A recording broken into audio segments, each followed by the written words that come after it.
Look how creepy Aleister Black looks in that thumbnail. Dude, that's what even made it better because he's got weird head shape as well. I would have went with Seth Eyes. It's always quite impressive that he was able to get Trinidad, but maybe he a real one. He a real one.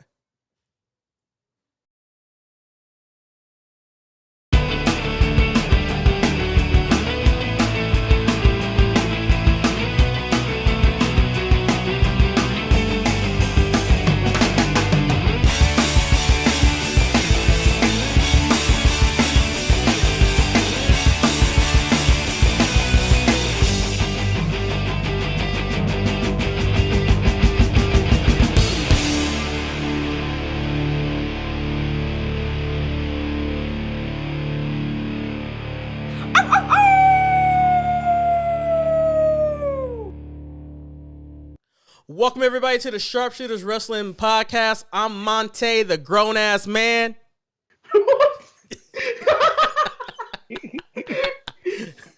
First of all, I'd like to thank Jesus Christ for giving me the power to get this name. I am Prince Manish Regal. First of all, you guys can't do this to me. Damn it. You can't fucking do this to me. He can't be a grown-ass man, and you can't thank Jesus Christ. I have nothing in my intro. I have nothing other than I'm Marquise, the Optimo ending. You know what? I appreciate Manny, because Manny died laughing when I came up with Monte, the grown-ass man. And Marcus had heard that before. But Manny, even though he was laughing, he still came up and he thanked Jesus Christ. Which completely broke Marcus, because he was already broke from grown-ass man to Jesus Christ. I'm sorry, Marquise, the ultimate ending. I'm sorry, Marquise. Ultimo. Oh, you went to the school of Ultimo. Okay. Yes. Like the Ultimo Dragon. But, black. And you're watching the Sharpshooters Wrestling Podcast. That's THE. Sharpshooters Wrestling. we got an education, y'all. We got grammar. I thought we would spell shooters different. No, Marcus. The sharpshooters. Marcus, no, you gotta understand how complex that Monte, the grown-ass man is. The name is actually THE. But then it's two other words. Sharp and shooter are separate words. That's how impressive we are right now. So technically, I'm the Manny Sharp and you're Shooter of a name of this show, Marcus. That's what we got going on, Marquise. How the fuck are you guys doing today? After that intro, I'm top of the world. Yeah, you guys said you wanted to come up with our WCW names, and so that's what we did. So, if there's anybody in the chats or in the comments, please below you have your usernames. Give us your WCW name or your separate account name, basically. Yes, please just put that in the chat room and we will read it on the air, because I think it's one of the more funniest things. Because I came up with multiple gimmicks that were really bad. Because Marcus said the first rule is that you couldn't use your real legal name because WWE has already bought the rights to that name, so you had to come away. So I went with my middle name and I became a grown ass man, because ain't nobody telling me what to do. Ain't no stopping me now. I like that. That's your t-shirt. No one telling me to do. Grown ass man. Exactly. I mean, come on, man. You know how many shirts that would sell? Probably 10. Probably a whole 10. See, Prince Manish's shirt is just a crown and then just an M forming that crown. I mean, Ultimo ending shirt. It's just me holding a bunch of titles of no name. Like that, with your arms out with every belt. I feel like Manny's character, the Prince character, he already has a set up feud with Mansoor. Like, it's already written in stone. It's right there and there. I've also got a feud with King Booker, Jerry King Lawler. I'm coming for the real crown. I only fight grown ass men. So. There may be a belt collector, but there's never been a crown collector. Or a grown-ass man. I'm coming for the queen. The grown-ass man come up there. I'm going to give you a spanking. No. No, Marcus, because the grown ass man, every time you fight with the grown ass man, so let's say I'm teaming up with the Ultimo ending, Marcus, this is where we get the ultimate thing. Like, if we go back to WrestleMania Backlash, when we had the controversial zombie match, and Miz and Damian Priest had the moment that every grown-ass man wants to live in life, is when you go back to back. Because right then, at that moment, you know that you a bad motherfucker, and you can whoop whatever's coming your way. Marcus, we can go back to back, we can tape up our hands, and we can give them the dukes. Okay, and here's my question about going back to back. The three of us are at let's go with a pub in London, England, Manny's hometown. And there's some rough people going on. The grown-ass man, Prince Manish, and Ultimo Indy are in a serious situation right here. Is our strategy to fight out the club to go back to back? And if so, are we making it out alive? Manny, can I answer first real quick? As being the grown-ass man that I am, we're going back to back, definitely. But the first thing I'm going to do to let these people know that I'm a grown-ass man, I'm going to take a beer bottle and break that shit on the counter and be ready, because I'm going to stab some people with it, because I'm a grown-ass man. By the way, this is taking place in England because I know there's no guns involved and you have to use your fists at this point. See, what I would be doing would be I'd be taking off my blazer or sports coat, as you guys call it over in your neck of the woods, be folding it, putting it aside nicely, taking off my tie. Manny, I'm concerned, and we're going to get to what you would do, Marcus, because I saw how you took off your tie. Manny, it appears that the Prince wears clip-on ties, and I'm concerned by that because you took the clip off. You didn't loosen it up. Eric, you always got me ready for a fight. and the clip-on tie prevents you from being choked out permanently immediately with that tie. And Marcus, what about you? What about Ultimo ending? Ultimo ending is unbuckling his cuffs and immediately turn it on you guys. Oh.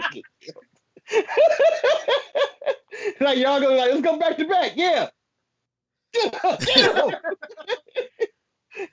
At the end of the day, the grown-ass man always comes prepared, so he always travels with a pair of brass knuckles for his partners in crime. So, okay. Are we covering Backlash just a little bit, and let's talk about the zombie thing? If you want to talk about Mr. Grown-ass man. Let's mention it. All right. I mean, we're gonna talk about the zombies, but I'm curious if the grown-ass man was to have a lumberjack match of things he didn't want to be out there, what would be out there for the grown-ass man? Grown-ass people, Marcus. Who's out there? I need grown-ass people out there. I don't need no kids. I got bill collectors. Or grown-ass man got bills. Bill collectors, baby mamas. I mean, just everything. The grown-ass man lumberjack match. Just more problems. More problems coming his way.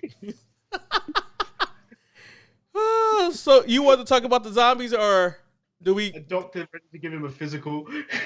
or do we need to go talk about more serious things about? Oh, let's talk about the zombies. Okay. The WWE made 7 figures off these zombie ads. Apparently, Nick Khan, no relations to Tony or his dad, made. Did you really need deal. to specify that? If he wasn't related to Tony, he would definitely not related to his dad. Speculation said they made 7 figures off this ad. So, was it worth it, Eric? Or do you think this is worth it? Because they killed the business. They killed the business for the millionth time.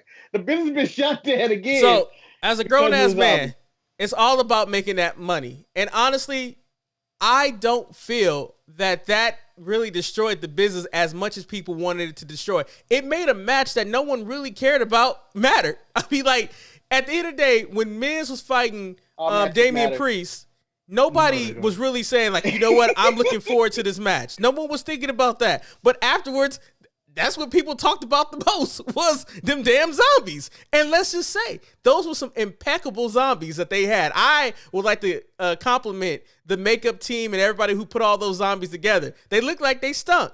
Manny, what about yourself? Well, I'm always for business side of this. I look at the business side of things, and the only way to be successful is to make money. I don't care about pleasing the fans all the time.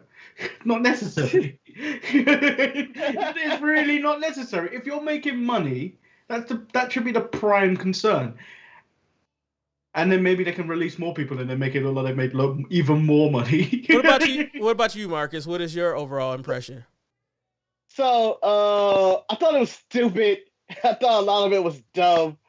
I thought it made no sense in their feud whatsoever. But at points, it was entertaining. Like when they went back to back and the shit was happening, and you just going like, "What's going on?" Because I really didn't care about this match per se, but the zombies actually added. Sadly, it added something to it, but I don't think it killed the business. I'm not on that camp of like this is the end of wrestling. I do wish they did one thing after learning that one of the zombies was like Scotty 2 Hotty. If there was just a bunch of the old veteran wrestlers who they released in the future, in the past, just be zombies. That would have been funny. Like But if you had Zombie Scotty, Zombie Hurricane, Zombie Jeff Jarrett, just stuff like that, I would have been more on board with it. What I hated the most though was Priest at the end doing the arrow and pointing up. because it felt like an ad. It felt like an ad. And if you guys want to have an ad in the show, feel free to email us at thesharpshooters@gmail.com. We'll take any type of ad. But what was worse? So that being an ad match, or the main event of WrestleMania going all the way out to pan out that Snickers logo. Ooh. The Snickers logo for me. That took away from the match. I would rather have that match that I knew I didn't have to care about as nearly as much, where you have that match that was supposed to be really important in the main event and then pull away to do a Snickers ad. It was really weird. weird. It twice, right? Yeah. Both nights, right? Yeah. I mean, at the end of the day, for me, for me, it didn't bother me because it was, people that I didn't think I really cared. I was more concerned about where is Damian Priest's career going. But I know the accusation that many people will make of us is that we are WWE loyalists. So I've thought about this. If AEW did the same thing, would I tolerate it? And I think I would, as long as the remaining of the show was good. Because at the end of the day, yes, the zombie thing happened, but that main event was so good that I could care less. You can give me a whole card of zombie matches with how good that main event was. About that. Well, you know what I'm saying. But so we alluded to this on Tuesday. It was the comment goes to who someone said the Blood and Guts match pushed the business back 30 years, but there was no name attached to that. There was just someone in upper management said that match pushed back the business 30 years. So then, obviously, AEW took offense. AEW wrestlers and then some of their fans, but it was mostly Chris Jericho put out that tweet. Zombies that pushed the business back 30 years. I don't think you have this conversation if that wasn't even brought up, because like there's been many things WWE have done that you could consider push the business back 30 years, and I don't think the Blood and Guts match was that bad, other than the ending, to say you pushed the business back 30 years. The Mimosa match that Chris Jericho was also a part of, that pushed the business back 30 years because that was ridiculous. But yeah. I think the argument can be made though, whose business is being pushed back? I think it's clear that AEW business model is completely different from WWE's business model. And that could be to the chagrin, because I know I was perusing the mid-card mess and perusing, man. I was perusing. And, I came across on the street in my 6'4". and I came across a post where I think someone had asked, like, what is the biggest problem with WWE? And, Maurice, who has appeared on the Run In Review show, check that out also on this channel. He pointed out to the fact that WWE doesn't feel like they listen to the fans anymore, that they are more about making money and, getting that bottom line compared to catering to the fans. Manny, I know you have your hand up, but I'm going to go to Marcus because you just got finished talking, but we'll come back to you because that's what grown-ass men do. Marcus, his comment about WWE being more loyal to their shareholders than their fans. How do you feel about that? Well, it's who you're creating this content for, basically, right? They're creating the content to, and which most people create content or create in general for. They're in there for that bottom line to make some money. And as a fan, Yeah. you don't want that, right? You want them to create content. You want them to continue to create content that will be entertaining for you, and it'll be for you. Like if I makes me want to spend my money on this, and so I can see where he's going that route of like, yeah, they're all about the money. I'm just feel like I'm watching advertisement and stuff to just produce more money instead of new creative and fascinating content. And there's parts of WWE that does do that, and there are parts that don't. But the main focus, the point that seems to be all about how can I generate more casual fans and money revenue, it does seem to be the Monday Night Raw brand, in which they have no cares or what the fucks to give. Like the zombie thing is all about Raw, if you think about it, and it has nothing to do with the SmackDown show, which is actually taken kind of serious-ish, and then NXT, which is a straight wrestling show, but no one watches or cares. Manny, you had your hand up. What did you want to say? So I think my thought is, if we listen to every single fan, how skewed would the show would be even more? Like, if you think about it now, so like, let's, for instance, if we had a show focused on primarily things that I enjoy, it'd be skits all the time. It'd be Cameron Grimes for like 2 hours. It'd be Cameron Grimes and Ted DiBiase for 2 hours. It'd be the Iconics and Ted DiBiase. Yeah, it'd be all of that. It'd be hard. Wrestling matches would probably be like 2 minutes for TV for me. and then let's take what Marcus would like. That would be completely different. And then what you would like would be completely different. And then if we all combine that, that's basically what you get for WWE. You get a variety show trying to reach out to as many people as possible, whereas like AEW, and NXT, they're focused at wrestling fans, internet wrestling fans. And the thing about it is that when people ask me why do I watch wrestling, and the first thing I say is it's a grown ass man soap opera. It's a very comparison to a soap opera. And Marcus has a little bit more experience with this because, growing up, we watched One Life to Live and All My Children with our mom. Now, the thing about soap operas is that there's so many different stories that are going on in between that sometimes you don't care about every story that they telling. Like you could care less if Vicky finds out what identity she has. We want to know what Mitch Lawrence is doing. And I think that's what wrestling is. There's so many different segments. Old ass name. Yeah, exactly. There's so many different segments that, you know what? I may not enjoy Damian Priest and Miz with the zombies, but there might be some kid out there that did. So you know what I did? I put that away. I say, you know what? I didn't like it. But at the same time, I got a main event between Roman and Cesaro that was amazing that somebody else may not like. And it's... I just don't think that you need to adjust your programming just because you have a very vocal minority that says that your programming sucks. And I think that's one of the big problems with AEW that they have to really grow from, is that they have to stop pivoting because people say, oh, this is bad, this is this. Like, I'm glad they don't listen to me. Let me chime in now. Go ahead. The WWE, they're listening to whatever bar they try to give you this and that and give you all that, right? But they have multiple shows where they try to give you this and that and this all that, right? So you got your straight up wrestling show, which is NXT. You have your sports entertainment show, which is Monday Night Raw.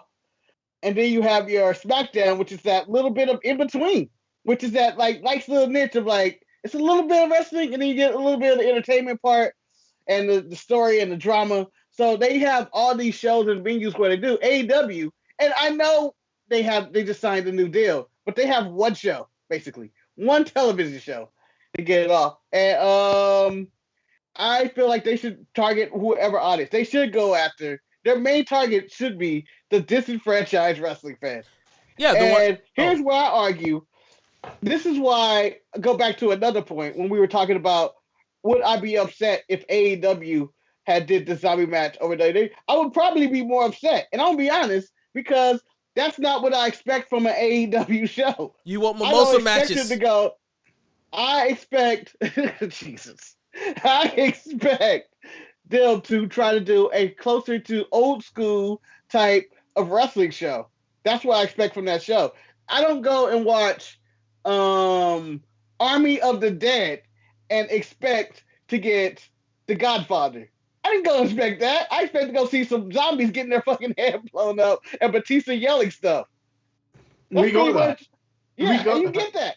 You get that. I expect to see a black man with a chainsaw. That's what I expect.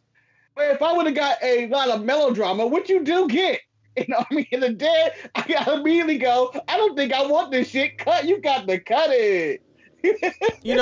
So that's what I want. But I think that the thing that is very interesting about what you said a little bit earlier is that WWE has so many different programming choices that you can have.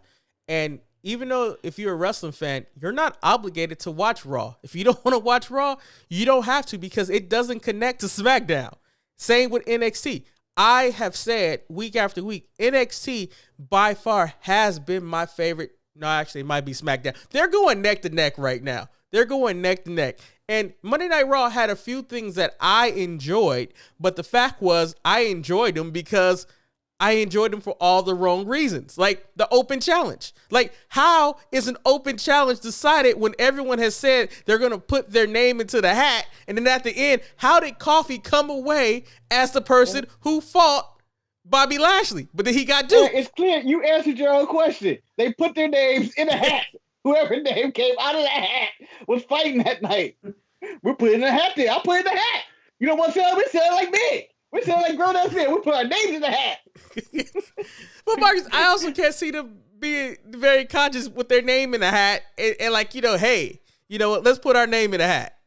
No, I want to imagine it was chaos. I want to see people running down a long corridor trying to get to Gorilla for to be the first person to get through that curtain to be like, yeah, it was me. I kind of also feel like that's what happened too. I mean, because like earlier, Coffee already had a match against Randall.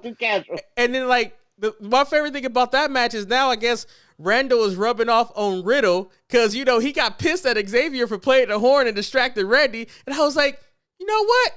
Go ahead, Matt Riddle. I appreciate what you're doing right there because fucking Xavier Woods. It's like, but then Woods deserved that push. He did. But overall, like the little things that I can say that I enjoyed the open challenge that Bobby Lashley issued because he came out to the ring with all them women. And the first thing that went through my mind was not like, oh, these are attractive girls. The first thing I was like, damn, they really threw what trash that Tully Blanchard got for Pinnacle out the window because they went and got the Rainbow Coalition of women. Well, I believe I went. I've been known to push the barriers in thumbnails on yes, you are known, Manny. Manny. I think this is the one time I went too far. Manny, let's say you might be considered Manny the thirst trap thumbnail. If the Prince gimmick doesn't work for you, because thirst trap thumbnail. Thirst trap. I went too far this week. Rather than just put the Raw logo on top of that, I put the blacked Raw logo. Manny. I went too far. But like the fact that I love that you realized that you went too far, but you still went there. You went there and then you thought about it. And sometimes that's what you got to do. Overall, I thought because since my whole format of what this show is, we're just gonna have a general discussion. This can also be called a grown ass man. A general discussion, not in the WCW name.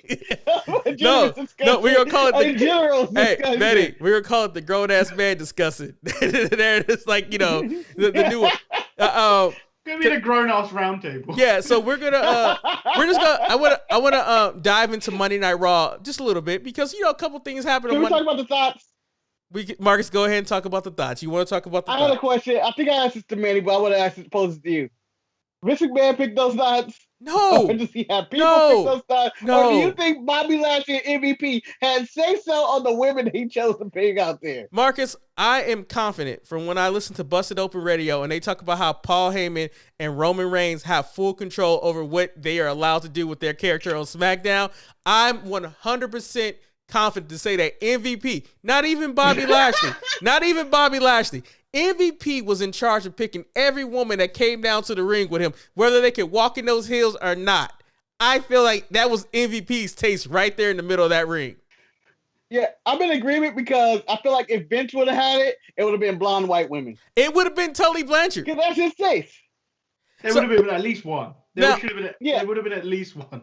So I would like to talk about a match that took place on Monday Night Raw that surprised me. That was Charlotte versus Asuka, because it was a really entertaining. That surprised you? Yeah, it was a really, because Marcus, let's be honest, I expected Charlotte to win that match, and when Asuka came away with the victory, in one of the more fluke ways, it was like, oh, Asuka won. And then on top of that, let me give a shout out to Charlotte, because I thought when she came dressed as Cruella DeVille at WrestleMania Backlash, I was like, that's a great outfit.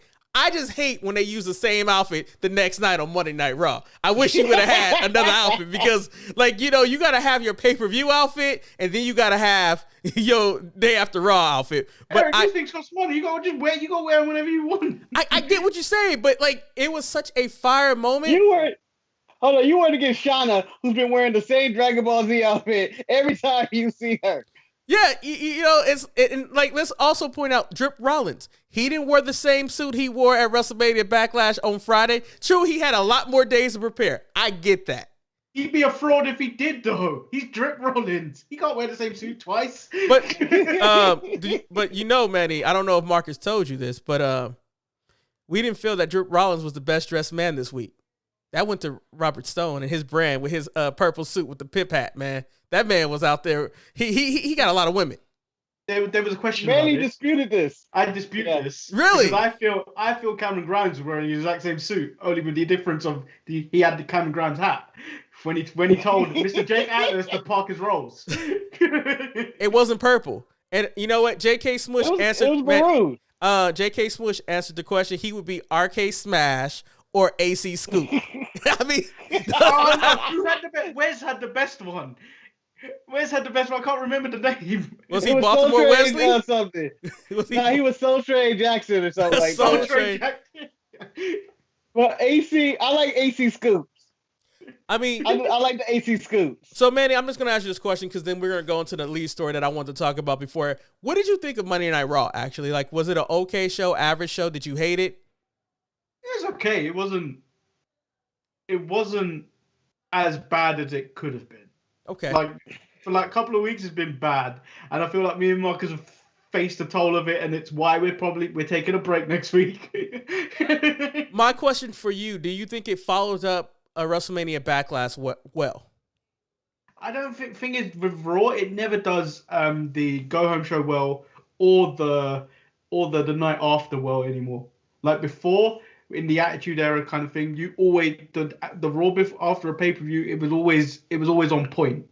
Recently, even WrestleMania and then WrestleMania Backlash, it just hasn't felt like it has. Okay. So it didn't hit like it normally would. Now, Marcus, I would say that SmackDown did hit after WrestleMania Backlash. Do you think having the time? Hey, Jaden, do you think having the time to do you think having the time to prepare like they do to Friday night helps them better following the pay-per-view? I feel like that the main show is SmackDown now.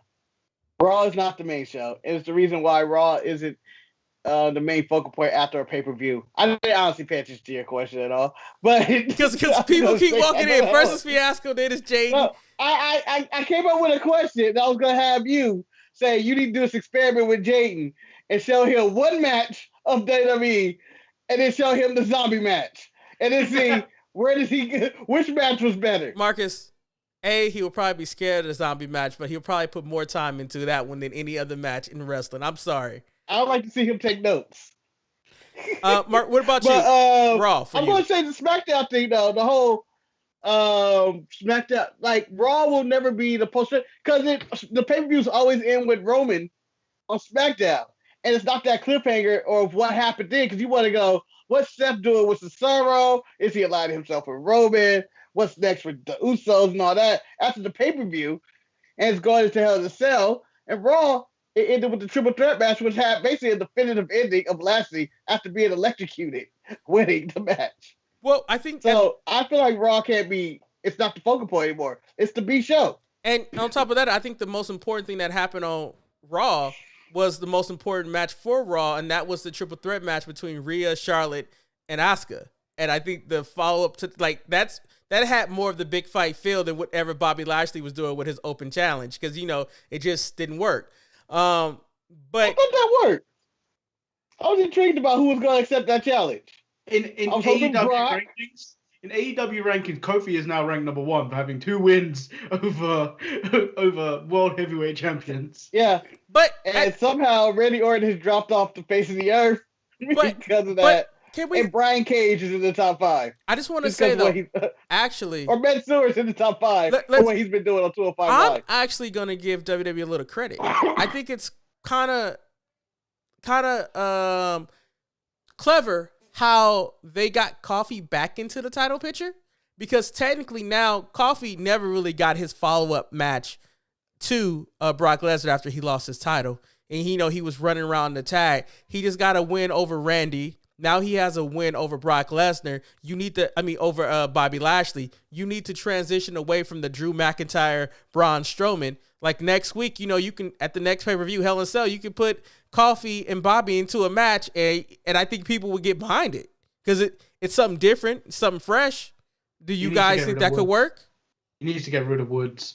No, really does. I think Woods is a good side piece. He's a good hype man. I'm waiting for Bobby to get his hands on Woods, and that's going to be enjoyable. He gonna go full Anthony Go-Go? No, he's going to go full Angel Garza and shove that trumpet up his ass. But yeah, I did like that Kofi ended up back in the main event, and I look forward to him and Bobby.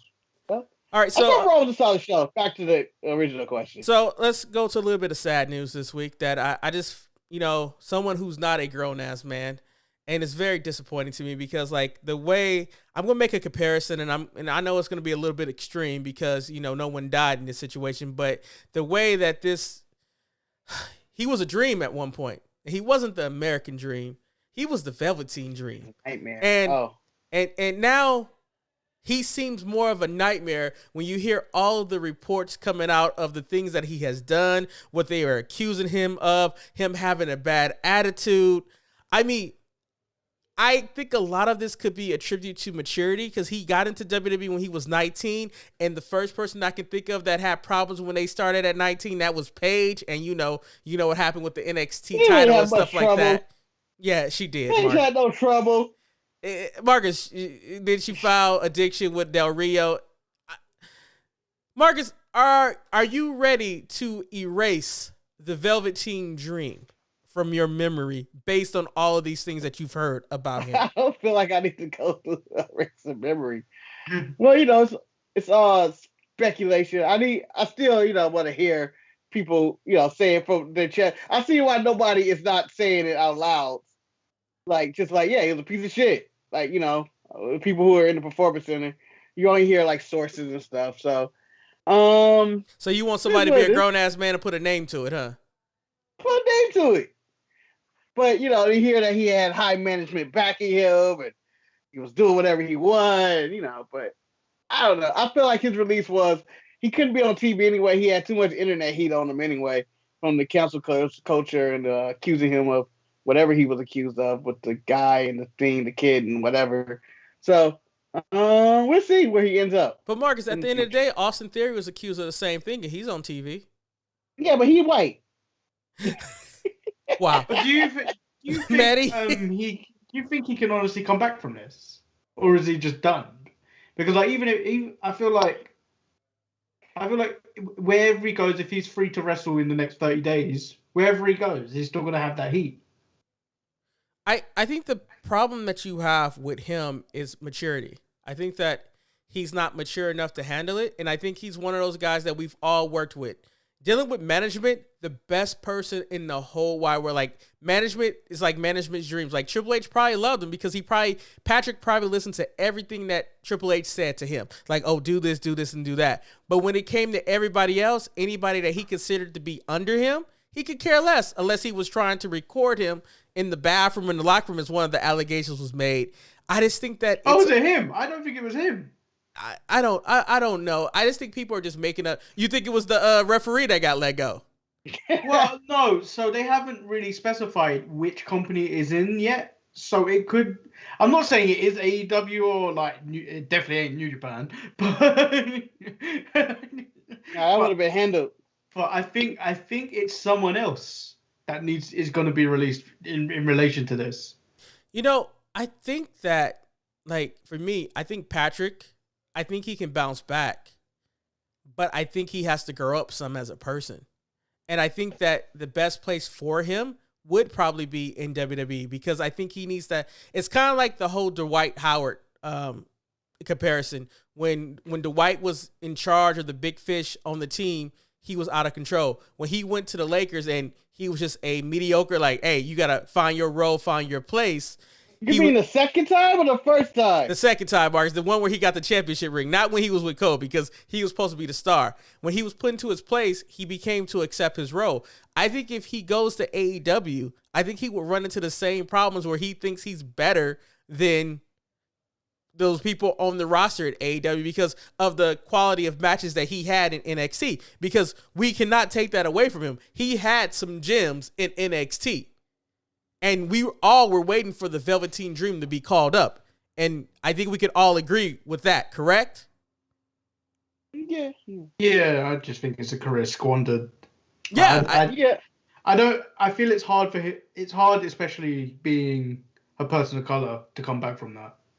Because I feel like the road is 100 times more harder in comparison to like the Theory, who's back in a big angle almost, or a big part of NXT. He's the main character. But the thing about it though is that if you believe all the stories of Patrick being the asshole that he is, then he probably didn't have a lot of people that was coming to his support to try to, give him another chance. Like, people probably wanted to see him go. People do bounce back from this all the time. I can name one wrestler who has come back from their immaturity and, found Jesus. Shawn Michaels? Shawn Michaels, the biggest asshole in the history of the business. Well, Randy Orton's also come back. Randy Orton has been a dick. Randy also. I mean, it's a lot of dicks in the game. But I think... But Velveteen has all this other shit that goes outside, whether it was his arrest. Was it arrest or accident or whatever it was? Car accident, right? Then he had the allegations, and then he has the apparent multiple allegations. Then he has the heat from the locker room. It's gonna be a really rough road for him to come back. It felt like he was getting Enzo heat. No, I think it never came back. I think it's kind of hard for WWE being a publicly traded company, because if the allegations of him being a pedophile that were made, if you're unaware of those, come true, do you understand how they would be dragged through the mud about that? So it's like, I get them separating from them. But I heard a story. I hope your daughter hits a home run, man.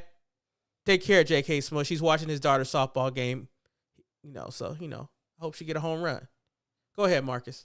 You just randomly yelled at. I'm looking at the chat room. I was looking around going like, who you talking to? I ain't got no kids. I hope your daughter ain't a home run. Man problem. That's grown man problems. He had the Little League games. Oh. He's talking to his neighbors. Grown-ass man. Yeah. Can I borrow a cup of sugar? Going out to get the paper. Hi, neighbors. Hi, neighbors. Hi, Eric. Oh, sorry, motherfucker. Motherfucker can't do shit. He still ain't game. So, Mark, did you have something that you want to finish up with Velveteen before we move on to the next thing I was going to talk about? Nah, no further questions. I feel like Mark, you mean no further comments? No further comments. He'll show up. I'm sure he's going to show up again on some other wrestling show. And all will be forgotten. Whether it's WWE or Impact or NWA or something else. Only time will tell.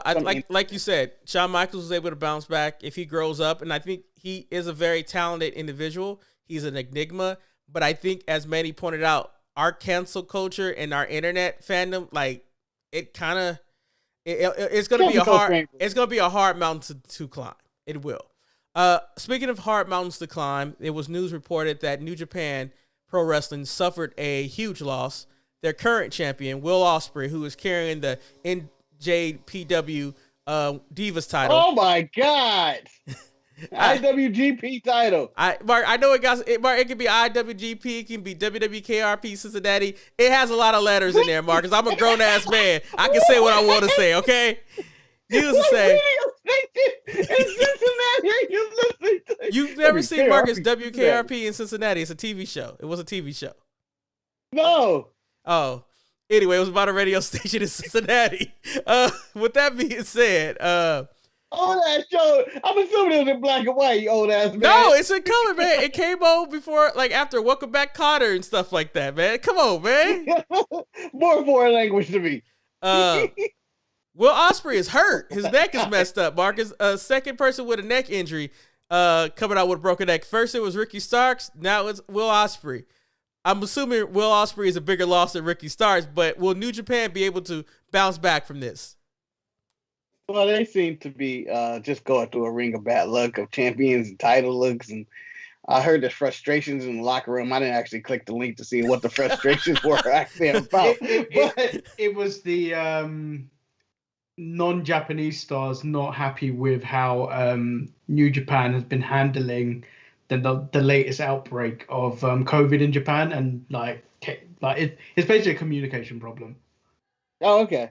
So so they're frustrated too, and it just seems like maybe the vacate gets the title eventually. Will Ospreay, as I said on Tuesday, he will be back. I don't know if he will go back to Japan. I feel like it's too much work on your neck and too physical.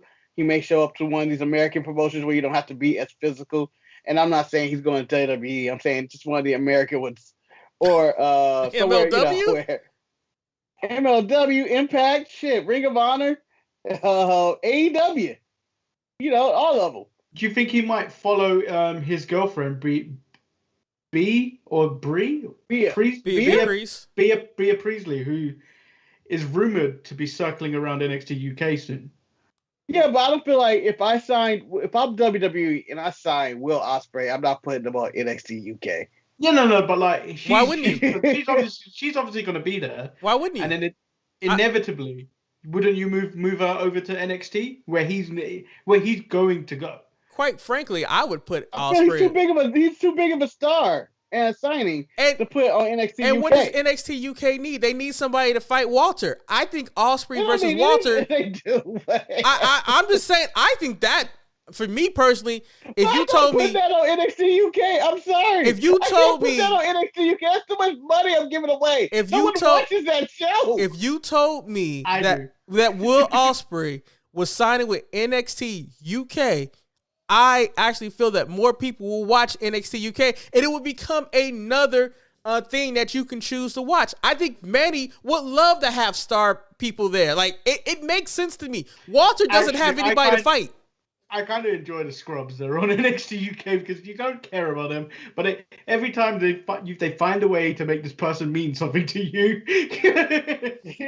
I mean, I'm just saying that, like, that would be a huge signing to show that NXT UK is a real thing. That's just for me, in my opinion. I don't think it is a real thing. It's development for NXT. That's what it is. It's a legit development for NXT. That's why your boy Ben Carter's on there as Nathan Frazier. Walter's just over there just because he wants to stay there. Walter shouldn't be over there, Eric. He should be in America. He doesn't want to come to America. And if you can't make the man do what he doesn't want to do, it's easy for me in Europe. Man. The real grown-ass man in wrestling. Yeah. So I have a family and responsibilities. So the last thing is that on last week's episode, we talked about that AEW made the announcement that they were going back in front of live audiences. WWE could not be outdone. They announced that they also are going on their live tour. Manny, are you happy? Are you happy that we're going back to live crowds in? No, it makes me sick, Eric. It makes me sick. That's why I went to you first. Makes me sick. Tired of these people. Tired of people.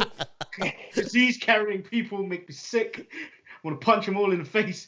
Manny, apparently Manny has the Dean Ambrose gimmick of wearing the mask and talk about their vermin. No, but I have a question for Manny because Manny has been where we're going to right now, where the UK thought they had COVID under control. They opened back up, and the next thing you know, it's like, shit, we got to shut back down.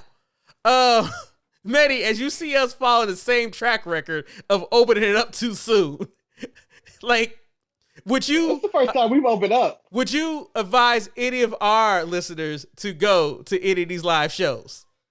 I wouldn't unless you're vaccinated. I personally wouldn't. The risk is too high.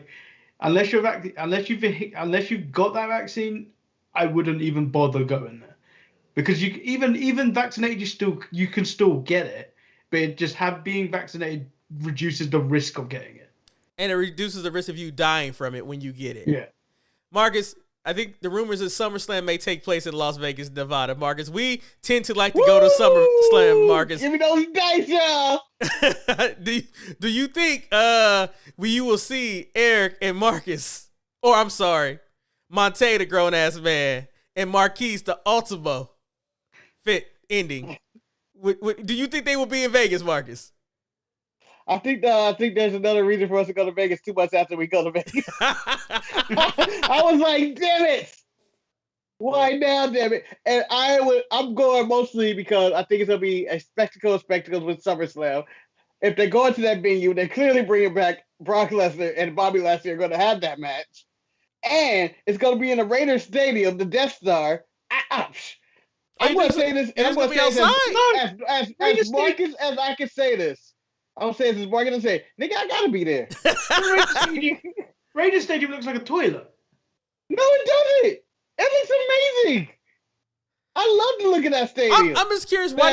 The SoFi Stadium kind of looks like a toilet. Why do you think they will put SummerSlam inside of a football stadium? More people. There's more space, more people, and they do all the big the WrestleMania stadium. Royal Rumble's now stadiums. SummerSlam is down for. I'm assuming it should be in the stadium. Oh, Survivor Series isn't stadium ready yet. No, SummerSlam's repeatedly been in Brooklyn for a while. Yeah, they've been in Brooklyn, and then before then it was LA. But I feel like you know what? Why not? If you're WWE, you can christen a new stadium with SummerSlam. And you got to go to Nevada in case they do try to shut shit down. You ain't shutting shit down in Nevada. They open up just like Texas and Florida. Well, if you look at the touring schedule, it's in all the states that have been open for a while. So it's kind of like I smell what y'all cooking, but at the end of the day, you know, I'm kind of with Manny. I'm disappointed that fans are coming back. I'm so sick of Thunderdome. Huh? I can't take Thunderdome no more, man. I can't take it, brother. I was watching Reigns and Cesaro in Thunderdome. It was so disappointing as compared to watching this in a full arena with that atmosphere of like the crowd going ooh and ah. No, I don't need to see it. You see, that's what Manny. Let's say it. Marcus, me and Manny, we're grown ass men. We don't care what other people feel like in the audience. It's not about what they feel like. It's that energy that the crowd can bring to a match. I don't care about that. I don't know how you don't see this. I don't want to see someone going like this. Yeah, I don't care. I think the authentic sound of people sounds so much better than just a box of someone going, and then them go, ooh. But Marcus, it sounds so fake and so stuff. I don't understand how you guys can hate people. Imagine Ali and Frazier, and I know you guys don't care, in an arena with a bunch of monitors and this is why we don't get to talk, Manny. We don't get to talk. It would not have the same feel. Imagine Rocky Balboa fighting Clubber Lang in a real movie. Empty arena. He wasn't real. Yeah. In an empty arena. Imagine that in an empty arena. It doesn't even exist. Yeah, but he's in the Boxing Hall of Fame. Marcus? Okay? He's in the Boxing Hall of Fame. Are you finished? Because I think I could speak for Manny and I when I can say why it's not that we hate the fans. I hate WWE production because WWE production decides that they need to focus on the fans and we need to see the reaction. When you're watching a boxing fight, they're not cutting to the crowd. They're not showing. They do. No, they don't. No, they do. No, they do it better. Between rounds. Yeah. Yes. You never see it you never see it during the fight. So why would I need to see when Roman Reigns is about to hit the spear, someone reacting to it? You pan away from what's going on to someone reacting to it. Or like when Edge returned at the Royal Rumble. And then what happened? They ruined his entrance because they panned out to show every fucking person in the stand reacting to Edge coming back. When all I wanted to see was Edge come down the line. But the issue is not the people, it's the man in charge of the directing and producing of the show. It is Kevin Dunn's I Need to Show People. So you can't be mad at people wanting to be there and experiencing the moment. Like, the people there are just having a good time. They don't know about the bad cuts. No, at this point now, people are trying to get themselves over in the crowd, so I don't care. Manny's right. If they just didn't like focus on the crowd so much, I'm okay with the noise, but like I'm enthralled in the match. Just imagine if we had a real crowd, how many times they would have cut away from Roman and Cesaro. And then on top of that, Marcus, let's say one of our favorite things about a Roman match is how much shit he talks to his opponent. When you put a crowd there, you can't hear that shit talking no more. You can't. You just can't. Not if you have bad seats. You got good seats, you go hear it. I'm just saying. So, you know, it's gonna be nice. No, you're gonna realize that like, some people are really not gonna be over with that crowd, and then they're gonna suffer. Let me tell you, LeBron James hitting his shot this week was so much sweeter in Steph Curry's face. Even though I was rooting for the other side of this, but fuck me for even thinking of that. Was so much sweeter when you see that crowd react. Going like, yeah, all 2,000 of them or whatever it was. 75. It's just so much better. It's just so much better. Watching a baseball game and seeing someone catch a foul ball is so much better than seeing the ball into an empty stands or break a cardboard cutout. I'm just saying. It's a good time. So let's plow through the TV shows this week because you know that's what we're here for. Manny, I'm going to turn to you because Marcus is still obsessed with fans. What did you think about how SmackDown opened up by displaying all the champions and then Roman coming out, sending his Paul Heyman out the lane? I'm not coming out with these other chumps because I'm the only champion that matters.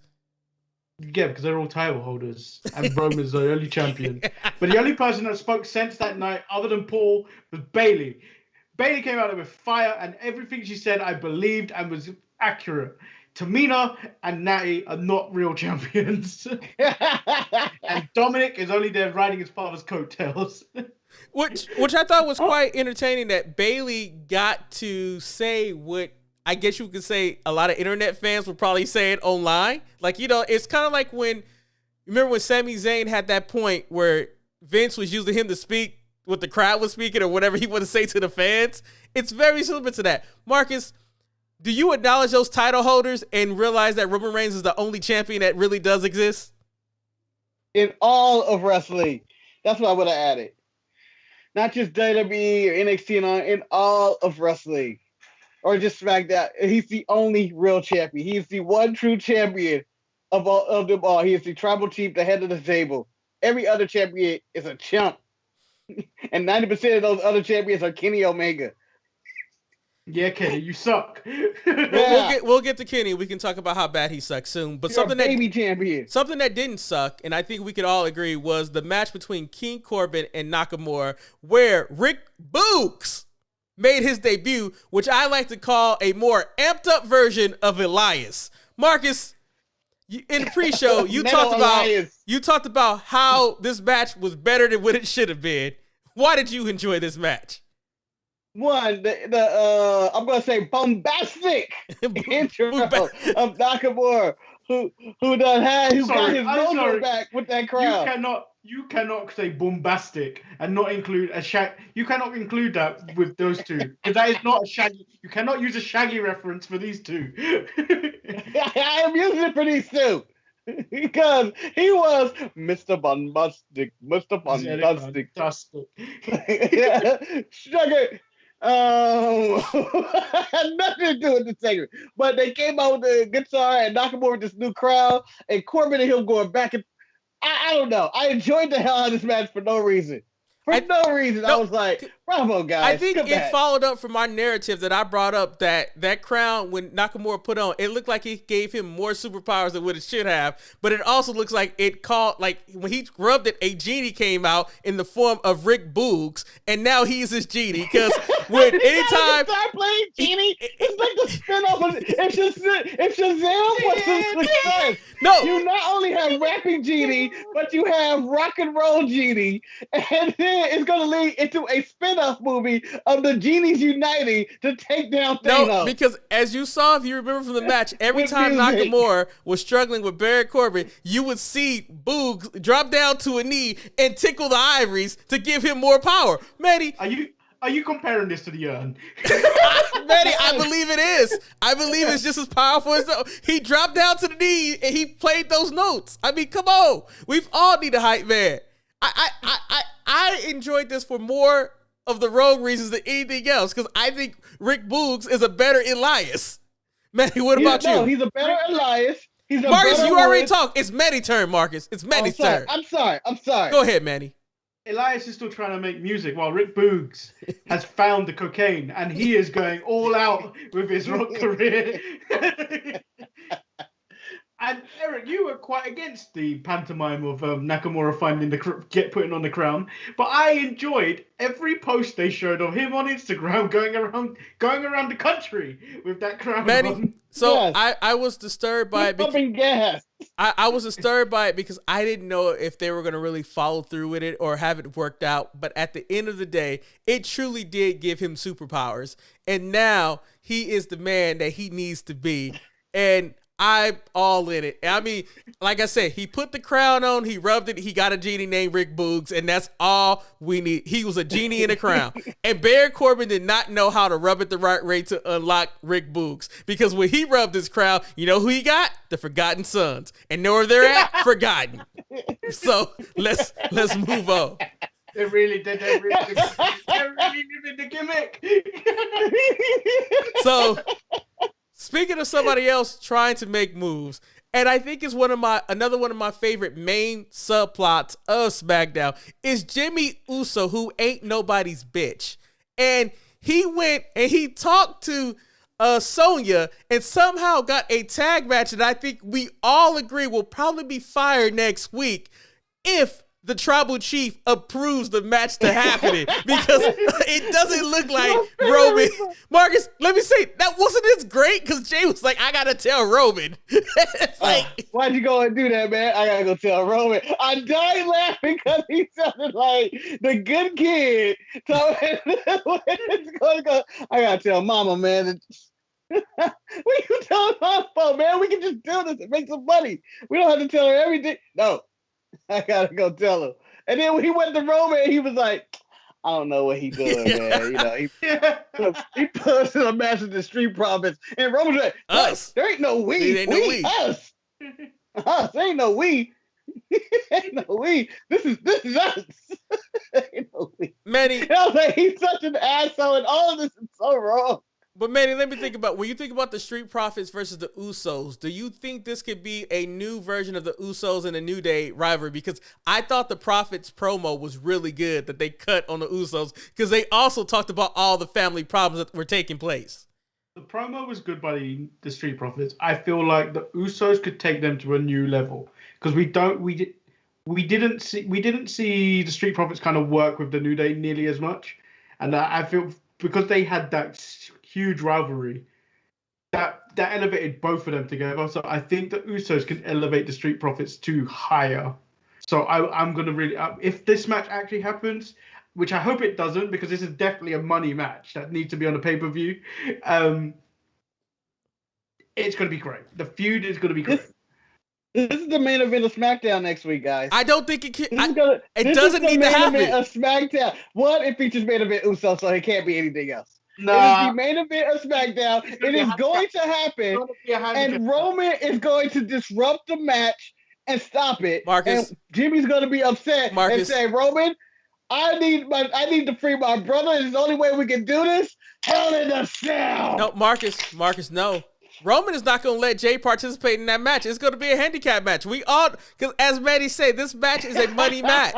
This is a money match. And Jimmy needs to understand that you have to speak to me before you start making these type of matches. And so since he made the match, he's going to have the match by himself. That's what's going to happen. It's a handicap match. That's how you promise the main event, and then you still show the power that Roman has when you don't get the main event. And I'm all for it. No, give me the match. Give me the match, and then have Roman interrupt it. This is why you're an AEW fan. Yes. I want the match, all right? I don't want the Varsity Blondes and the Young Bucks. I want the Street Profits and the Usos. Let's not talk about that main event. That was yeah. So the main event for SmackDown actually, but we will. The main event for SmackDown was actually a very change of the, because Roman has been kind of closing out the show lately, but we actually had the Intercontinental Championship as the featured title to close out the show. And we had a fatal four-way that was actually a very enjoyable fatal four-way, but then it had an ending where Father Knows Best and Aleister Black came back and kicked the shit out of Big E. Manny, we left with more questions than answer. What is really happening with Aleister Black and Big E right now? First of all, when you say Father's Knows Best, all I can think of is Hogan's Knows Best. What a terrible show. And he really didn't. He really did. Racist daughter. Racist. I don't know what they're planning to do. I'm assuming it's going to be Big E versus Aleister Black going down the line, but I just feel like Aleister Black needs a lesser feud at the moment in time because the momentum for Big E has been derailed. Hold on, Manny. This is the lesser match. No, it's not. The lesser match. I don't know how low he want to go. We're not playing limbo here. This is as low you can go. He's not going to feud with Kevin Owens. We've been there. With Dominic. What's Dominic? Dominic can fight 2 minutes. Big E is the right guy to take out. He's loved by the fans, and it solidifies Aleister Black's heel turn. Just like it solidified Apollo. Beating up Big E gets you heat and it gets you traction. That's why Apollo is successful right now. They have the You idiot. You idiot. How dare you call me an idiot? They have the instant story already with Kevin Owens and Aleister Black because that never got resolved when Aleister was gone to one eye. Yeah, he had one eye then. He wasn't seeing clearly. But I think we can all agree that this is far superior to him telling people to knock on his door. I mean, I feel like for me, not only going back for SmackDown next week with the main event that's not going to happen, but find out the actions that Aleister Black did, and I kind of hope that it's also he doesn't explain why he did it. He just did it. I mean, it's time for Apollo and Big E to move away from each other. Man. He doesn't want to get canceled. Right, Marcus? It is time for Apollo and Big E to bury their hatchet. I'm okay with this word. It should have been set up for the drum match. I just think that there's, I don't know what Kevin Owens lies on this card, and he needs to switch some type of show. He doesn't have any purpose on this show. It was subtly kind of mentioned that the draft is upcoming and approaching. Like the announcers kind of dropped that. So it'll be interesting to see who changes shows and who goes where and who goes who. So I'm going to jump to Dynamite just because why not jump there? Can I say about one of my favorite moments of SmackDown, though, was something we didn't bring up? Cesaro walking out with the arm sling and Roman Reigns let me say, who's this guy? He's not my cousin. Which made me laugh. I guess we should. It was like, why did you play his music? I didn't ask for that. Marcus, by the way, you can't call an arm in a sling a flesh wound, Cesaro. Yeah, well, Jericho did. This is really a flesh wound. Marcus, my question for you, because I guess you did bring something up. How am I to not mention Drip Rollins? Drip Rollins, in so many ways, he is kind of playing the role of the Joker, where he's going crazier and crazier. Marcus, are you liking the direction that Seth Rollins is going? And do you like the subtleties of him always being there around the big dog? And we're waiting for the true money match of Seth versus the head of the table. That's not the money match, man. I think they're too heel. They're two evil people. They can't be alive. I feel like they're teasing the alignment of them, that they team together, that Seth embraced the vision that Roman is the head of the table. But I enjoyed Seth bug-eyed look and crazy. And then we went to, I think, Caleb Braxton. It was like, what was that, Seth? It was like, I don't remember. I kind of black out. And then you see Cesaro willing by. And it's like, why'd you make me do this? Why you got to make me look bad on TV? I'm not trying to be this bad. Manny, and I was like, he is going crazy. I enjoyed it. Do you like Seth's new character, or are you still trying to figure out who he is? Whoa, he's clearly going demented, much like my my pretend co-host on Tuesdays and Thursdays who talks from an empty square. Yeah, but you are the figment of my own imagination. And Eric is saying along with my psychosis because the therapist said that the break may happen. The thing is, I'm talking to an empty box every single week, and there is no Manny. That's the theme of the show. We do not know who I'm talking to. On Tuesday, somehow he kept seeing John Cena, and I don't understand where. I saw the screenshot. I don't know where he saw John Cena at either, because we all know we can't see John Cena. But Marcus, I don't know. You might want to see somebody about it. Maybe you need to call a doctor. The one thing about John Cena I'm confused about, when he joined the Fast and Furious franchise, did they merge that with the Invisible Man? Because Dom's brother is apparently the Invisible Man, as they had multiple stare-outs talking about "You're my brother."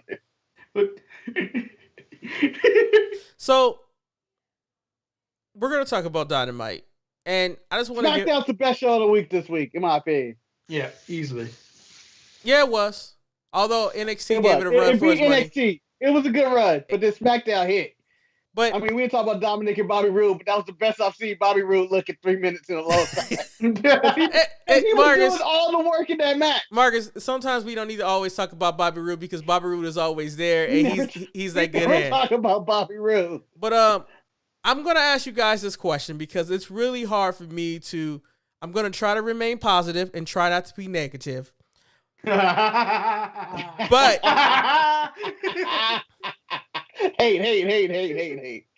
Did this episode of Dynamite that was pre-taped do anything to drum up excitement for Double or Nothing for either one of you? Manny is shaking his head. Manny, was there anything from this episode that you like? Because I have one thing that I liked from this episode. Stuff I like. Maybe a couple of things. I like. But like, I feel like when you pose the question, is it getting me excited for Double or Nothing? No. Like the big match should be Kenny, Pac, and Orange Cassidy. We saw in collective, we saw maybe 4 minutes of them on screen. Let's just start off with the main event of Dynamite. Like, I think the Young Bucks going against the Varsity Blondes. Them trying to make this a main event match when we have absolutely no backing behind the Varsity Blondes of why they would even have this title. And I mean, I get that they tried to do a little bit of a momentum via Twitter. And then they also, they let the Varsity Blondes cut a promo and stuff like that. But I just felt going in, this main event had absolutely nothing behind it to really get me motivated for this match. What about you, Marcus? So, what I think they thought was going on is this is one of their beliefs that all the wrestling fans in all the world are paying attention to everything that's going on in wrestling. And the same week, I believe they shot this, was the same week Dark Side of the Ring, Brian Pillman came out. And they were like, ooh, we can get into practice. Brian Pillman has a little momentum from Dark Side of the Ring. Let's put his son in the main event and let's do this. And I feel like it wasn't there. They tried to bring some of that into the story. And I'm like, nah. It ain't working for me, Jack. But I've seen it. The one positive thing about this, and I'm going to go to the shoe person, is that like when you see the Young Bucks repeat an outfit, and they went back to the Dior's, Jordan 1s. I think for me, having Eddie Kingston steal those shoes might be the best thing that's happened in Dynamite in a long time because he strikes me as the cat that would jack those shoes, right, Manny? Yeah, and then it was Nick Jackson's Instagram post that really cracked me up because that was more funnier than actually the actual event of the stealing, where he wrote, "I haven't cried since my child was born till the night. What Eddie Kingston and Mox did was wrong. I hope the Knicks get swept in the playoffs as payback for this." Yes. Yes. Jackson. Well deserved. And I laughed with the taking of the shoes. It was hilarious. I was like, why? And then he took the socks too. But my favorite Eddie Kingston moment is when Mark I always mix up his name. With the Acclaim, the rappers, the rapper and the rapper's friend said that Eddie Kingston looked like a box of Newport. Well, I mean, normally I don't like the Acclaim in their rap, but I thought his rap was actually pretty good this week because I thought when he took the shot at Renee Young was something that could get I knew oral sessions would get you off. It would, Marcus. It is what it is. I'm still waiting for my invitation to be on oral sessions, but it happens. So, can I say the positives of Dynamite? Because, it wasn't that the show was bad. It's just that it wasn't it. I don't know what it is. It just didn't have it. Marcus, it didn't have I feel like the love and passion behind it. It was just like, let's just run. Can you let the grown ass man speak on this, Marcus, real quick? I think the biggest problem about this show is that it featured a lot of talent, but I have no reason to care about the talent on this show. For example, the very first match of the night was a match that they hyped up last week, and that was Christian Cage versus Matt Sydal. And was there anything wrong with the match? No. But at the same time, Christian Cage and Matt Sydal just don't generate that excitement that I need when I'm watching wrestling. Did you guys feel excited when you're like, oh, this match is opening up the show? No. I take the silence that it just didn't do it for you. Said everything because I didn't know who was going to say it. And I was like, I don't have much to say. And I think Manny was going like, I don't think I have much to say about this either. Because I used up whatever I was going to say on Thursday. There really isn't anything else you could say about it other than they showed up. It was okay. It was a good match, but I wasn't expecting anything less. And then the bullshit happened. Then the bullshit happened directly after it. And it's like Team Taz gets to jump on there. It's like, do we really need this bullshit to happen? Like, do we really need all this to happen in this situation? It's like I don't need Team Taz feuding with Christian Cage because at the end of the day, all this is because Christian Cage didn't want to be on Team Taz. And then Team Taz talked about his bad knees and bad footwork. And I'm just like, no, stop, please. No more. No mas. No mas. This is all about Battle Royal too, right? Yeah, I think it's about the Battle Royal. It's interesting. Then, as much as I said I didn't want Christian to go after the world title, he should have been the one to go after the world title because they have no opponent. It shouldn't have been Orange Cassidy and Pac. Maybe I'll be more interested in that faction. Let me ask this question, Marcus. How did you feel about the segment that they tried to show what happened last week between Kenny and Orange Cassidy and Don Callis, where they're trying to convince Orange Cassidy not to be in the main event against him and Pac? Like, did it do anything for you?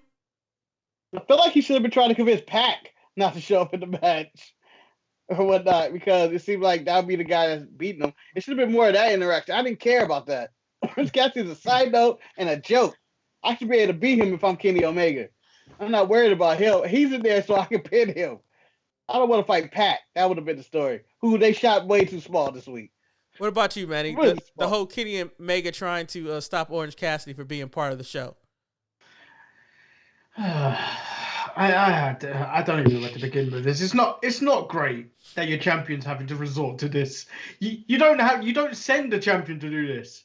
As we've learned from Roman Reigns, you send the guy. You send Paul Heyman. You send Don Callis at this point. You don't send just Kenny involved in this. Kenny should be holding himself as a champion, not this. I'm going to tell you directly what not to do. Then we had the moment that happened between SCU where they're broken up, and then like Daniels tells Kazarian something, and then Kazarian decides he's gonna cut a promo, and I'm just like, I don't care. What did you think he said, Eric? Man, I've been carrying your dead weight for this long. Now it's time for you to lose on your own. You can't blame me anymore. Whoa, that's really hard. What's some dark words, man? Daniels. Fuck you. That's what Eric said. Or maybe I know what. Or possibly he said, you always was the weak link. That's why Scorpio Sky went and teamed with Ethan Page, because he didn't want to be with you anymore. I know what he said. What did he say? I'll tag with you next week as Curry Man.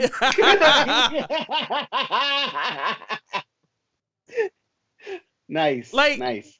I can't even top that. That's well played. Well played. But let me like I don't know which one I care less about, the SCU situation, or now I'm seeing Ethan Page and Scorpio Sky somehow get intertwined with Darby Allin, Sting, and the Dark Order. Like, it's just a lot going on. But the SCU thing, I just feel like Christopher Daniels took the best years of Kazarian's life, of his young life, and now you're kind of old, and no one kind of cares about you. Not so athletic. I literally took the best years of your life in this tag team, and I'm going to retire, and you got a solo career, but you can't accomplish nothing with it. So go ahead and cut that promo. I lived off of you but for so long. On the side, though, Ethan Page and Scorpio Sky was fine. On the Ethan Page side. Yeah, but I just don't like the whole thing that they're being thrown in with Sting and Darby Allin, and the next thing you know, Adam Page comes out. There's so much stuff going on that it's kind of hard for me to digest. Manny, were you okay with the whole Ethan Page, Scorpio Sky, and all that stuff? It is what it is, Eric.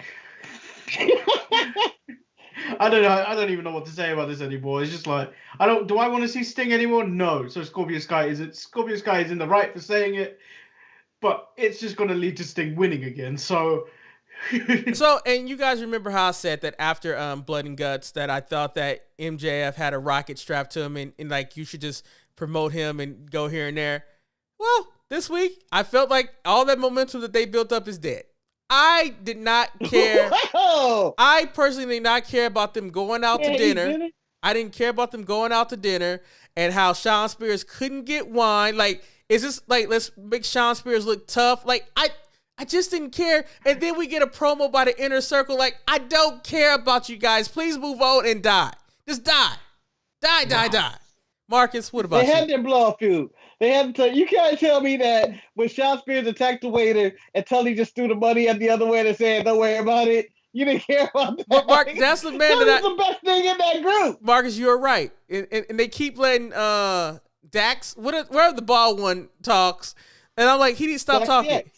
And he like, just looked fat waiting for his food. Yeah, he looked like he was upset. I mean, and then Warlow drinking the bottle. Like, I don't get what they're trying to be. Like, the one thing about the Four Horsemen, they were classy. They were always classy. They weren't that classy. Arn was kind of sloppy. They were still... Oli was even sloppier. And Barry Windham was a cowboy or some kind. But since you brought up sloppy, Oli Blair was classy in that group, and he wasn't even classy. He was a loudmouth. I guess since you want to bring up sloppy, we should talk about the current AEW Women's Champion, Sheeta, who only wrestles every 6 months, and it shows when she fought Rebel, who also should never wrestle. This was probably one of the worst matches that I've seen, and Britt Baker really need to come and save the women's division. Well, hold on, as you talking about Kenny only had 5 minutes in whatever talking segment he had this week. Sheeta has had 5 minutes in 6 months on total TV time. And this was it. She had this shitty match with Rebel. Then she gets stumped out by Britt Baker.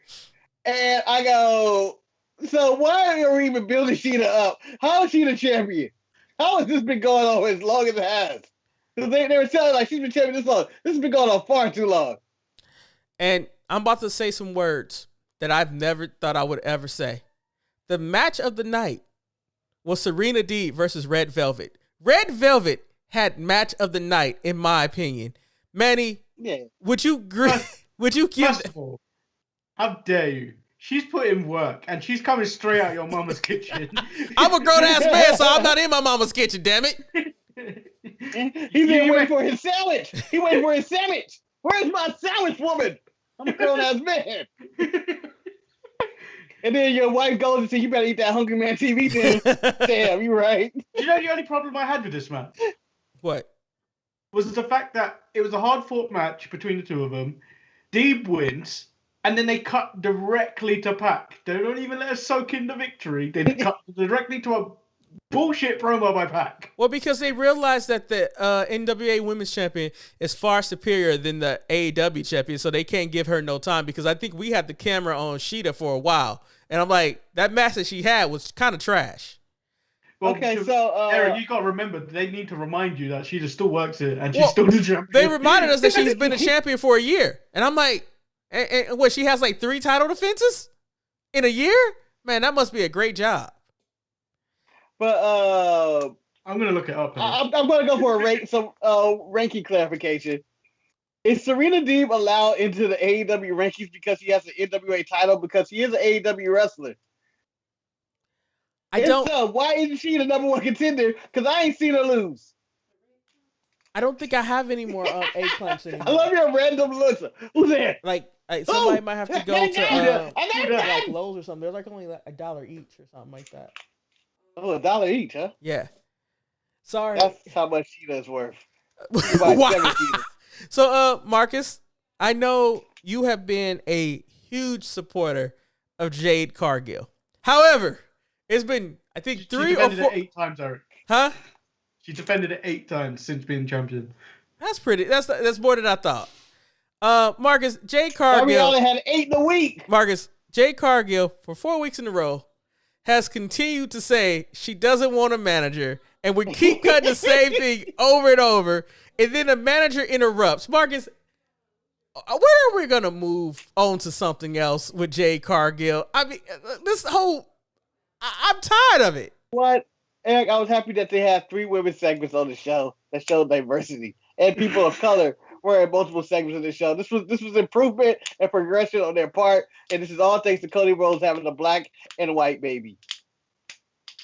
Okay. Moving on. Manny, you alluded to it at the opening. I think what another highlight for AEW, and I think it might be for all the wrong reasons, is when Miro. No, don't you even refer to it like that. This is the Miro I've always wanted. Miro, thank Jesus Christ.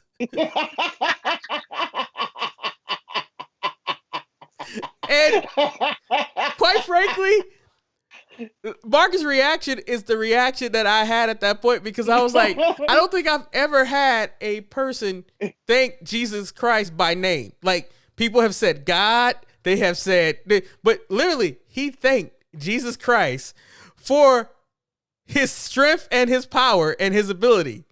And I was like... He started first by protecting him. And then he also went further to go, I will also thank Jesus Christ for giving me all those things so I can destroy everybody. Yes.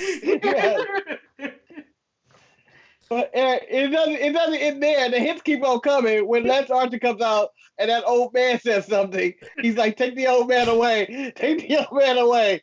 And then because DDP Yoga can't save him or something. Yes. Everybody dies. But I insist you will die first. Which I'm like, yes!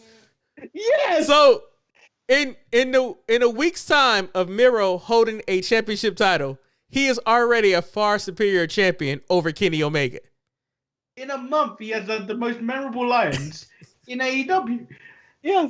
So the shit he said to Darby was the best thing I've ever heard in months. So, man, let me ask you a question: is the Jesus man who isn't afraid to die goes up to the man who isn't afraid to kill?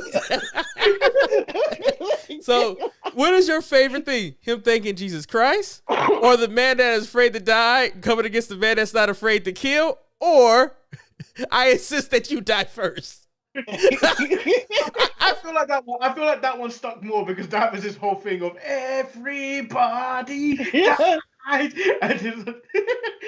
feel like that was a personal attack that was more funnier. It's a stupid catchphrase. It's a stupid catchphrase, and I felt like turning that shit on made it felt so good. And I feel like at the end of the day, Miro and his somewhat broken English, where it's not the best English, makes it even more hilarious about it. And I don't know if he's trying to be a funny character, but at the end of the day, it's working. And I think he might be the best champion. And I'm glad we have this happy note, because now I have to move to the thing that just really grind my gear. Hold on. Before we move on, I believe that the TNT title is the best thing in AEW. And whoever gets it, it seems to elevate them in some weird way. And when Brody Lee was trash as the Vince McMahon person, he got that belt, all of a sudden, he was actually doing the best work of his career. Maybe that's what. Then Darby Allin got it and seemed to elevate him to being like, this guy is somewhere. Now Miro has it, and it's like, man, I see him so. But then they're going to turn that title to the TBS title in 2022.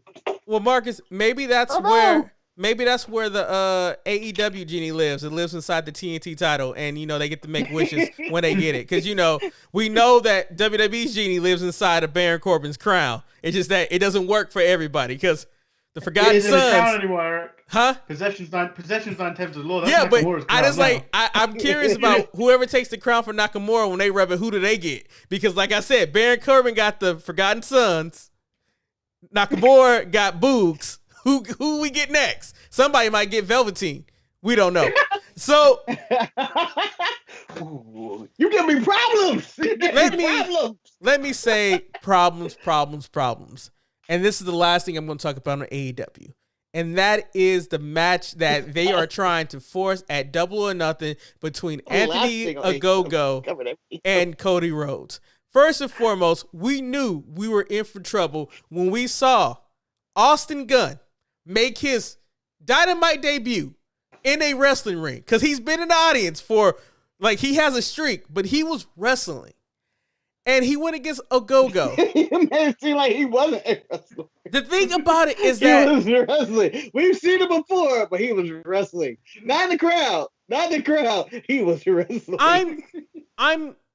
I'm having a hard time dealing with this whole feud that they're making between Ogogo and Cody Rhodes, because I think we're supposed to hate Ogogo because he's from the United Kingdom. I don't really get where we're going with this, but when Cody Rhodes came down to the ring draped in the American flag, I was like, why are we doing this? And I was so upset because if we were going to have Ogogo really cross that line and become an American hater, when he was bleeding, he should have wiped the blood of his face off on an American flag. Then I can see a reason for all of the hatred that Cody has toward this man. But no, he didn't do that. He laid the flag gently down and he walked away. Manny, they're trying to make us hate each other by us being American and you being a British citizen. What can we do to stop the hate? We take Cody and we add him in that bin with Karrion Kross. Manny, I think right now Karrion Kross has more value than what Cody's doing right now. I mean, I know Cody has a black and a white baby, but at the same time, he should be parading that like it's a fucking world title. Why is he doing that? Well, because Cody Rhodes is the queen, is going to declare himself the king of black women, and he's going to fight Ember Moon's husband for the proper title of who the true king of black women is. No, he's going to become the king of interracial kids. I just think, like, for me, I think one of my biggest issues is that, like, what are you building Ogogo up for? Like, you're building him up to be slaughtered by the American Dream, Cody Rhodes, because, like, I'm tired of seeing him with this one punch, and then they gave Austin Gunn the blood pill to make it look like he was bleeding from the mouth. Marcus, this, like, Double or Nothing is really not hyping up to be anything, and we were at the first Double or Nothing, weren't we? Yeah, it seems like it's going to be a lot of matches, but a lot of stuff that I think I don't care about. I feel like the Inner Circle and Pinnacle had their blow-off feud, and now they're doing a comedy match basically with the Stadium Stampede. Ogogo and Cody is what it is. I don't even know what it is, honestly. It's just Cody going to have a match with Ogogo, and it may be 2 minutes. Maybe it's a knockout right away. And you know, the main event is uninteresting as well. I really wish I had my sad music because I do need to bring up something that I know the Incredible Hulk. I know it's gonna hurt Marcus more than it should, Marcus. And because I know you're a believer that all dives do matter, but unfortunately, the Dive King apparently sustained some type of injury while wrestling in Mexico, Marcus, and Rey Fénix might not be seen on Dynamite for a while. No! And I know you really like to yell out, how about that dive, Marcus? But what are you going to do with Rey Fénix not being there anymore? I'll pick another dive. Wow. So let's just go through NXT fairly quickly because NXT was a show. I told Marcus for some unexplainable reason at the main event between Johnny Gargano and Bronson Reed, when Bronson Reed won the title, I clapped. I don't know why I was so happy for Bronson Reed winning the title, but I think I was more happy because I know that Johnny Gargano is moving on from the North American title and he's going to save us from Karrion Kross. I think that's why I was clapping. He's not. Kross is winning. He's not. Cross will crush him. I hope not. But Manny, did you enjoy the main event for NXT? Yeah, I didn't. What? My more question is: was it a clap, like, or was it? Manny, it was. If I had a camera, if I had a camera, it was an overhead clap like that. That's how it was. I don't know why I was so invested in that match when that happened. For the husky guy, he did it for the big guy. He did it. He did it for the thick boys out there. I can imagine Shantae looking at you, going like, "What in the world?" Nah, Eric in the corner crying. He living his. Hey, he fucking did it. He living What his. did he do? What did he do? He won the North American title. What title? He's living his thick boy dreams, man. He's living it. Like, I can honestly say that this week's episode at NXT was all about people living dreams. First, we also got Killian Dane getting the win, and then Alexander Wolf got jumped out and then got fired. Marcus, Alexander Wolf is gone. After I called him Lester Wolf last week. I mean, clearly. It's a bad account name. I'm Lester Wolf. I'm your accountant. I can make things work. On it the next week. Clearly. But, yeah, he has no impact. He had no impact whatsoever in this company. Every time it was time for him to wrestle, he seemed to be hurt or disabled. And yeah, I had no problems with him. It's just that, it just seemed like that was the end. This week was the end. I'm going to give Manny a better question because I want to talk about something that I thought was also amazing. That was Hit Row. Hit Row fought the returning Tony Nese and Daivari. And they destroyed them the way that they needed to do. Top Dollar's a star, Eric. I was going to ask you about Top Dollar. Top Dollar is clearly the star of this group. I don't care about anyone else but Top Dollar. Marcus, I'm going to let you know, Marcus, and this is no disrespect to your boy, because Swerve is the guy that got everything started, but he's probably the lowest ranking member of his own crew. Because I think Adonis is the lowest ranking member. No, of that crew. I think Adonis having a little man complex and just being mad about everything, because he's like a little version of Jey Uso. Like, you can see Adonis gonna get him. I mean, P5 is being pimped by Swerve. He has done nothing. Are we, Marcus? Exist. It could be the other way around. She could be pimping Swerve. I'm just saying. Okay, Eric, I'm gonna pitch you a storyline for Hit Row, and it's gonna be their entire history in NXT. This isn't gonna be that long. It's good, Eric, as well. This is the way I want this story to go all the way. So Swerve achieves the impossible and gets the North American title. Okay. Top Dollar, aka AJ Francis, the nicest man on A&E, and Tahuti Miles, because I always forget to say Adonis anyway, because he was born Tahuti, I'm gonna call him Tahuti. They become like tag team champions, and it's like everything's going good. I don't know what B-Fam do, so I'm not gonna get her a title condition. She wear those little shorts. That's what she do. Work.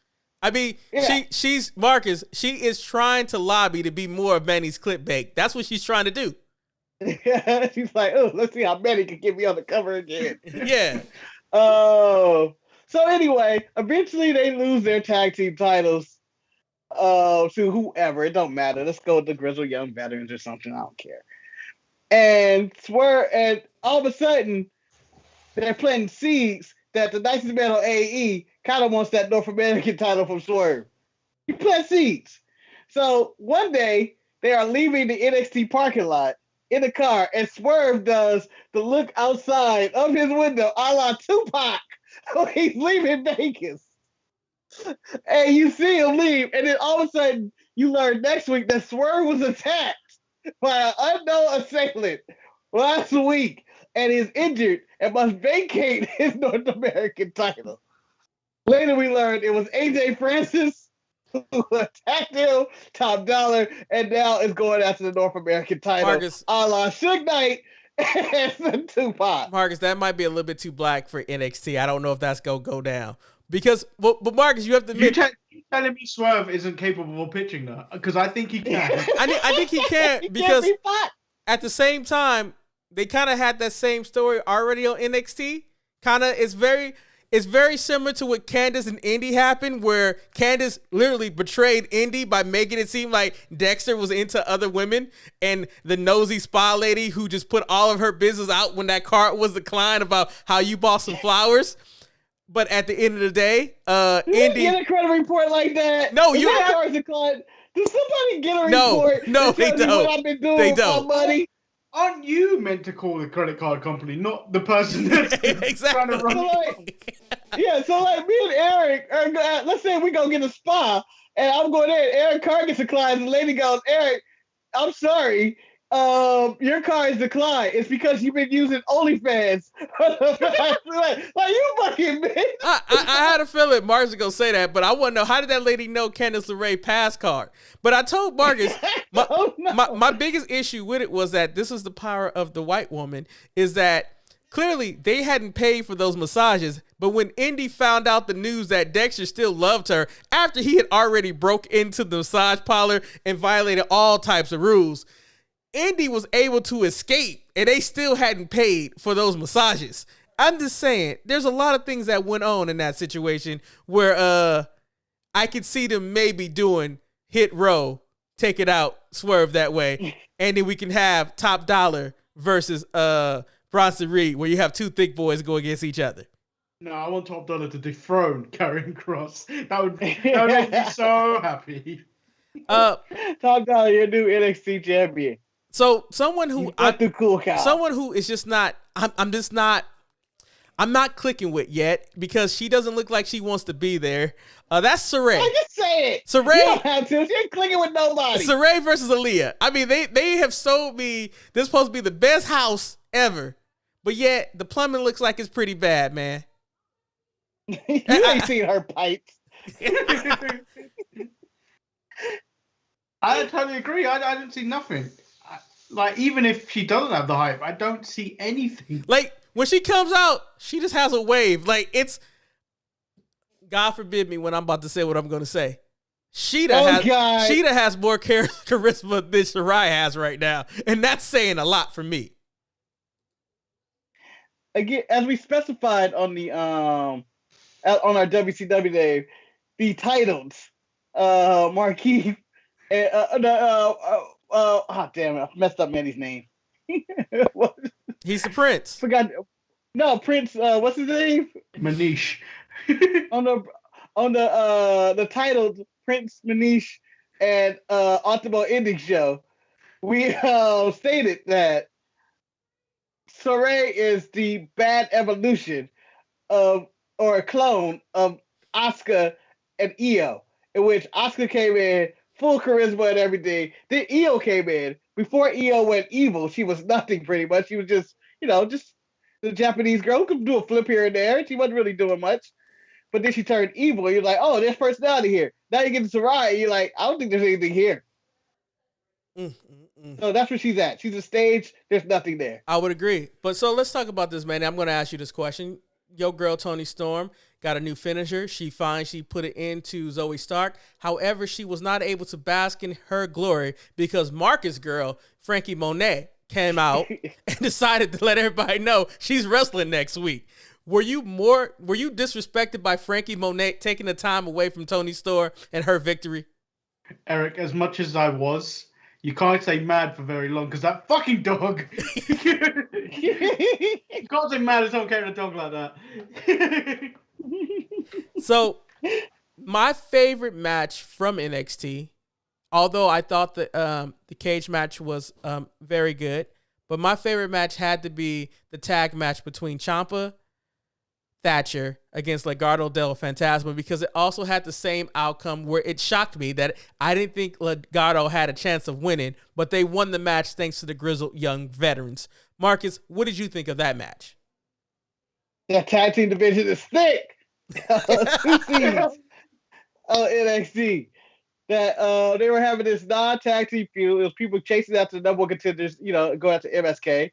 They had a nice hard-hitting match. And it was back and forth. You didn't know who was winning. Grizzly Young Veteran interfered. And now you got a feud with the Grizzly Young Veterans, Ciampa and Toothless Timmy. And they get to go on the MSK. And I was like, this is a good tag division here. It's really healthy. The AEW tag team division seems to be very unhealthy because all the tag teams seem to have disappeared. They have dispersed as soon as the Young Bucks got the title. And I was really intrigued about all this. And by the way, I know you saw this oversight. Tony Storm and Zoe Stark had a really good match. They did. It was a good showing for both of them. Marcus, and I know we already talked about the finisher and stuff, but let me point out, Marcus, Zoe Stark has had nothing but good matches. She just don't win in any of the matches, but she still has good matches. She was on the TV street. She beat Tony Storm twice, I think. Hey, Wayne. I done had 3 interruptions. Is that the Wayne symbol? Yeah. Hey, with that being said, let's move on. Prime Target was really good, but that's not what's important to me. What's important to me... It was important. It made me believe that I saw a different match. Yes. But Marcus, at the end of the day... I see greatness. I see greatness that I didn't believe I saw. We were drunk when we saw that match. I still don't think that match was that good. No. But at the end of the day, what I want to talk about was one of the most important moments on NXT, which has me waiting for next Tuesday night, because this is all I want. And I told Marcus this is what I want. Jake Atlas got a win over Cameron Grimes because Ted DiBiase came out and caused and distracted Cameron Grimes from doing what he needed to do. Manny, are you ready for the face-off between Cameron Grimes and Ted DiBiase next week, which is the main event, in my opinion, for the whole Tuesday night episode of NXT? I don't care what anybody say. It is, but I don't think Cameron Grimes got much money anymore because but the crypto stuff all just went down. Cameron Grimes lost all his money.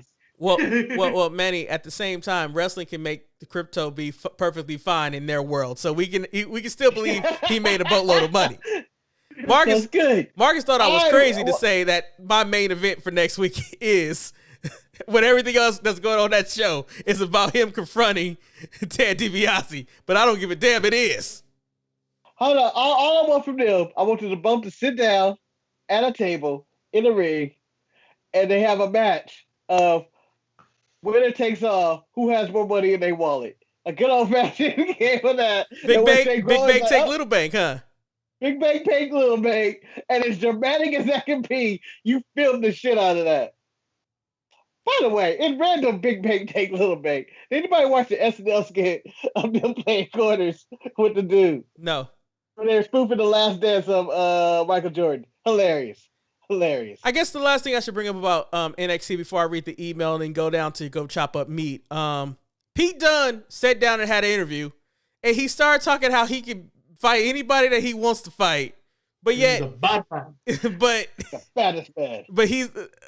Did you like Pete Dunne's proclamation that he's a bad man?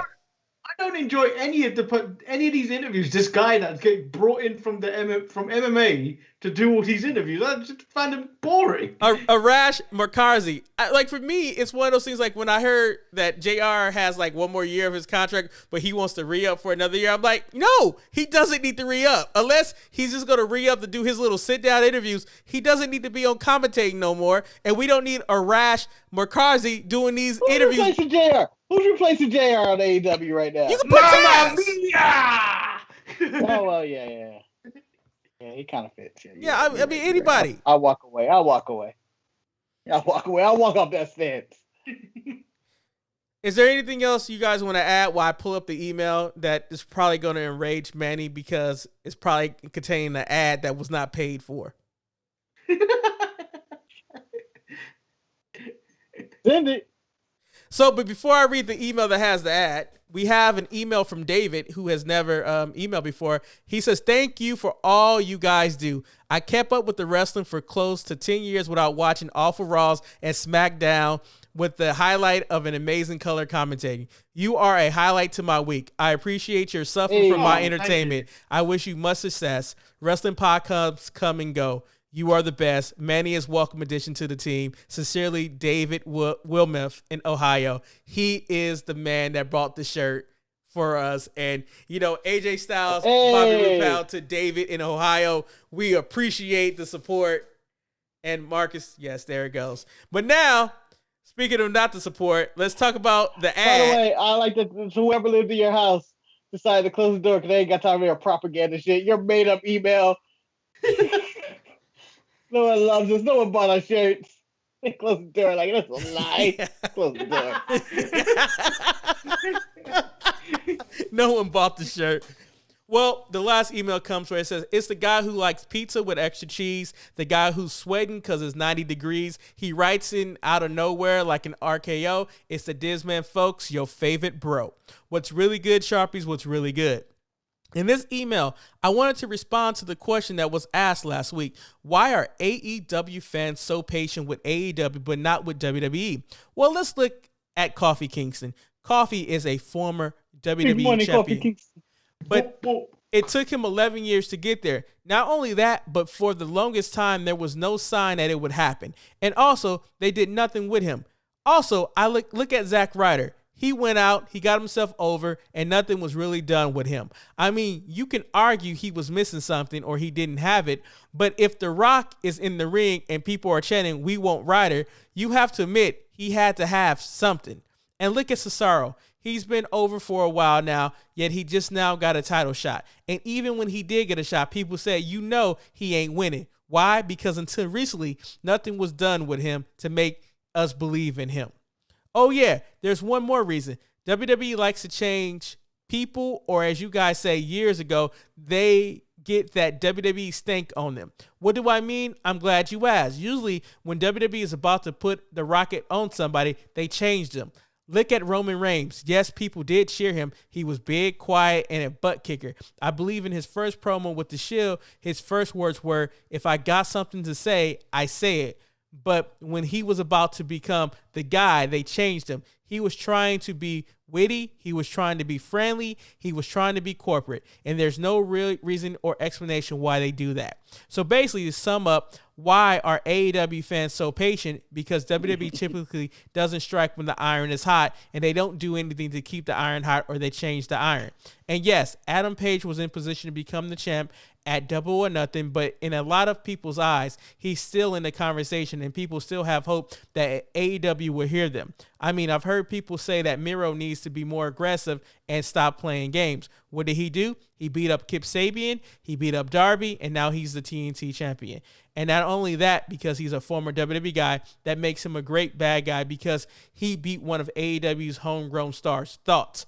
Anyway, Sharpies, I'm going to go, but you guys take care. Remember, you can pick up a copy of AWO Big Time Players Episode 1 and 2, available exclusively at Amazon for $15.98. Not a piece, but together. Later, guys, sign the Dizman. So, who would like to tackle this first? Because I have my own opinion about this email, and I will say it afterwards. Marcus, I'll let you go first because you're a very articulate brother. Shit. Nigga, I don't know what to say. When you say I'm articulate, you gotta start talking, what I've been saying it will be at. You know what I'm saying. You know what I'm saying. You know what I'm saying. You know what I'm saying, homie. Yeah. So, yeah, right. Yeah. This shit right here. Well, this shit right here. No. The thing is about, WWE has years, right? They have years of the company, and they have years of experience of doing this and whatnot. And I'm not saying they're perfect, and I'm not saying that they're doing it right, and whether Cesaro deserve a push or not. There's some people that they don't push, they kind of don't deserve it. Like Zack Ryder. Zack Ryder ain't never had a good match in his career, I don't think. And it just would have disappointed the fans. And his gimmick can only go so far before people actually turned on him as well. As much as you got over his internet stuff, it was like it wasn't something that was long lasting. What was it? Kofi Kingston, you don't have no idea what that dude could do on the mic. He was very limited. He was Jamaican, and stuff wasn't going right. Cesaro, still, I see why he wasn't pushed. Even though I enjoyed his main event with Roman, you're gonna always enjoy a Cesaro match. But people who talk sell tickets in WWE. If you can't cut a promo, no matter where you're from or who you are, they will not push you unless you have personality and a character behind it. So that's my big thing. And then the whole thing with their history, I was going to get at before I got sidetracked, is that you don't know what AEW could do yet. You may think that, they're saving Heyman Page for later, or they're going to push this person, do this, and do all that. Well, they won't do that. it may be something that becomes a disappointment. It may just be like what TNA did with AJ Styles. Like, that's AJ Styles, the best wrestler in the world right there. And we're going to make him a goofball and give him frosty tips and something like that. Or have sex with some crackhead or whatever that storyline was. Or Samoa Joe. Oh, man, TNA should push Samoa Joe. They never really actually pushed Samoa Joe. It doesn't really happen. The Nation of Violence never was a thing. So it's just time. They get the credit. TNA didn't even get this credit that they were going to push people later because, like, what happened with this person? What about that? So, I don't know. It's just boring. I think it's time. They've only been around 3 years. Manny, what is your thoughts on it? Well, I think Zack Ryder's definitely the wrong example here because I think WWE are quite good at, especially when you look at their releases, they're quite good at evaluating talent. Like, the only person that I feel like they've let go that could have been a star was Miro. In the last 2 years. And look where he is now. Like, he's very early into that run, but we're enjoying what he's doing, like, now. Like, the beginning stuff when he joined AEW, yeah, it was kind of trash. But now, like, for the last 4, maybe 3 weeks, I've enjoyed everything Miro has done. Whereas Zack Ryder, you just knew there was a ceiling with him.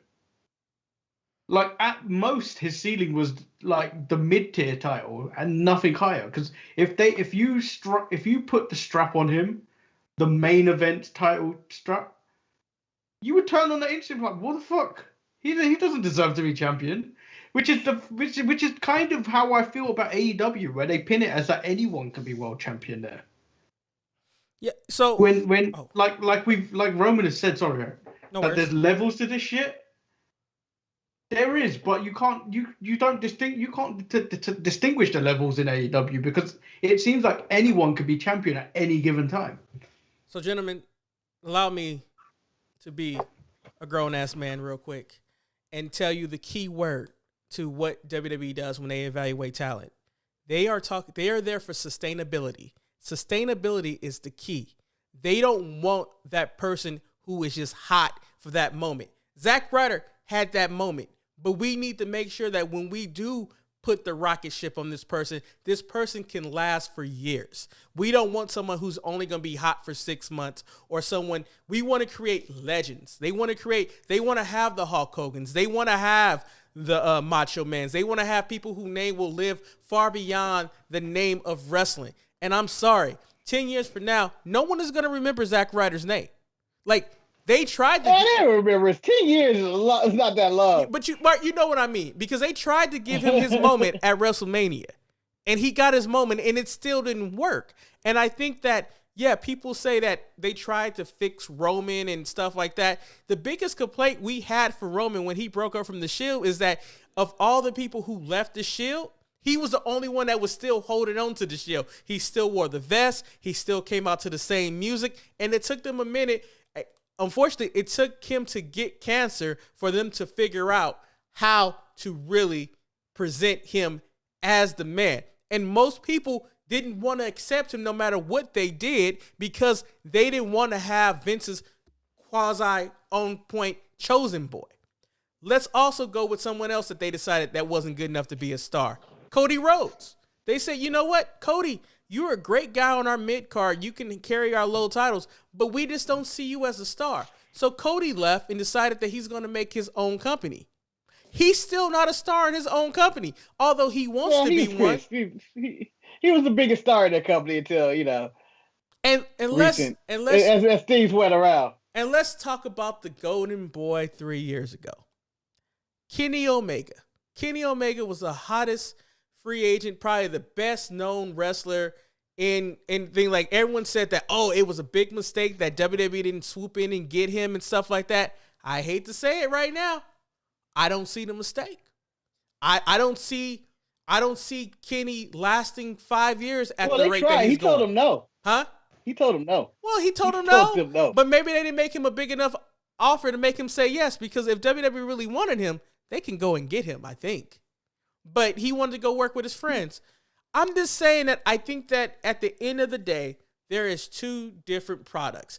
And I think Manny is correct. There's only one person that I feel that they dropped the ball on, and that was Miro. everybody else, I feel like who they have released were not going to make it in WWE. And that's simple as that. And I think that... I want to make an amendment to all of this, by the way. Go ahead, Marcus. Go ahead. Go make your amendment. Ahead. I want to also add Billy Kay could have made it. Just saying. Billy Kay could have made it. On that note, I think this should end the show because, you know, you can't go from where you have your support for Billy Kay, who was being held back by that goddamn Cassie. I can't remember her. Oh, Peyton Royce. I know anybody that would marry... You called her by her real name? I did. Anybody that would be married to Sean Spears probably couldn't make somebody else move forward. No offense, though. That's the way he acted in a restaurant, too. You know, no class. Well, I hope you guys enjoyed this episode. I am Monte, the grown-ass man. I, once again, want to thank Jesus Christ for another eventful show. And I've been Prince Manish Regal. And I'm Marquise, the Ultimate Dragon. No, Manny, why can't he ever get his own WCW chosen name? He was the first one. You want to know why? It's because Manny has to say Jesus Christ. Okay? I'm sorry. It's really hard to follow. It's really hard to follow Jesus Christ. It's been that way for other religions for years. It's been hard to follow Jesus Christ. You know what? Even this morning, I was like, I'm going to do this today. I am going to thank Jesus Christ when we intro the show and outro the show. And I knew it would stump you. Damn, man. He was prepared for this, Marcus. This is what happens when you prepare for shows. Because he was not stumped by me being the grown-ass man. But you were stumped by him thanking Jesus Christ, Marcus. You are a devil. You are a heathen. And you're going to hell. Thank Jesus Christ. Until next week, everyone, stay sharp. You can't condemn somebody to hell.